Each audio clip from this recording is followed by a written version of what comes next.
Le terrorisme est aujourd'hui l'une des criminalités les plus complexes auxquelles doivent faire face nos États. Et comme vous l'avez mentionné, souvent c'était la réponse militaire, la réponse sécuritaire qui était privilégiée. Ici maintenant, il s'agit d'envisager aussi la réponse judiciaire. Parce que les auteurs d'actes terroristes doivent faire l'objet de poursuites, doivent faire l'objet d'enquêtes, de poursuites, de jugements.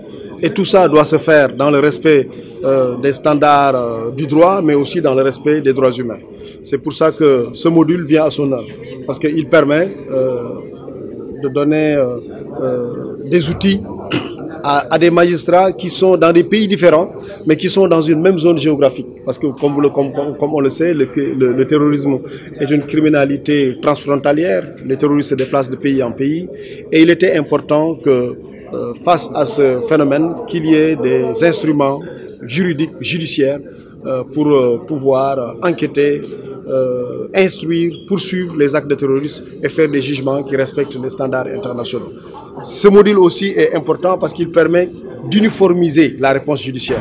Parce que pendant longtemps, on avait quelques contrastes, quelques différences entre les États, ce qui faisait d'ailleurs que la collaboration judiciaire, l'entraide judiciaire pouvait être relativement complexe. Mais avec ce module, les magistrats seront à peu près au même niveau de compréhension, auront à peu près les mêmes outils et la collaboration sera plus facile et plus efficace pour faire face au terrorisme. Le contenu du module, en fait, c'est plusieurs leçons. C'est plusieurs leçons, 11 leçons dans un module, avec une leçon introductive qui est purement pédagogique, c'est-à-dire la manière d'enseigner ce module. Et nous avons commencé la première leçon par la compréhension du phénomène, suivi du cadre logique, du cadre juridique qui gouverne donc la sanction, la répression donc, du terrorisme.